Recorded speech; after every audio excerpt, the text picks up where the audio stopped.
میرے نبی کریم صلی اللہ علیہ وسلم نے فرمایا ظلم سے بچو، یہ قیامت کے اندھیروں میں سے ایک اندھیرا ہوگا۔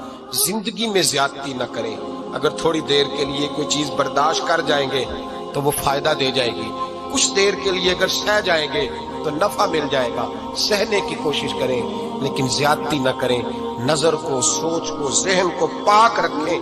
اور میرے بھائی زندگی پوری ظلم سے بچیں، زیادتی سے بچیں۔ امیر المومنین حضرت جناب سیدنا عمر فاروق رضی اللہ تعالیٰ عنہ رات گھر میں تھے تو رونے لگے، بڑی دیر تک روتے رہے۔ والدہ اٹھی تو صاحبزادے سے کہنے لگی پتہ کرو تمہارے باپ کو کیا مسئلہ ہے۔ شہزادے آئے، کہنے لگے امیر المومنین والد گرامی کیا ہوا؟ تو حضرت عمر فاروق کہنے لگے بیٹا اپنی اماں کو بلاؤ۔ والدہ آ گئی، کیا بات ہے، کچھ طبیعت خراب ہے تو حکیم کا بندوبست کیا جائے۔ تو حضرت عمر کہنے لگے کچھ بھی نہیں، آج مسجد سے نکلا ہوں تو نبی پاک کے صحابہ میری تعریفیں کر رہے تھے۔ یہ حضرت فاروق اعظم کے وصال کے قریب کے دن ہے، تعریفیں تو حضرت یہ رونے کی بات ہے کہ خوش ہونے کی؟ آپ فرمانے لگے نہیں، سوچتا ہوں باہر تو میں اچھا رہا ہوں، پتہ نہیں گھر میں ہی کوئی زیادتی نہ ہو گئی ہو، پتہ نہیں تمہارے ساتھ بھی میرے معاملات ٹھیک تھے کہ نہیں، صحابہ تو تعریف کرتے ہیں، رو رہا ہوں تمہاری وجہ سے نہ الجھ جاؤں، بیوی ہی نہ کہے میرا حق ہی ادا نہیں کیا۔ یہ لفظ کہتے کہتے پہاڑ ہے یہ شخص، کیسر و کسرا کامتے ہیں۔ حضرت عمر رو پڑے، بی بی سے کہنے لگے مجھے اللہ کی رضا کے لیے معاف نہیں کر دیتی؟ میرے اوپر بوجھ تھا امت کا، میں ساری رات مدینے کی گلیوں میں پھرتا تھا، دن سارا مسجد میں گزرتا تھا، میں تجھے وقت نہیں دے پایا، معاف نہیں کر دیتی؟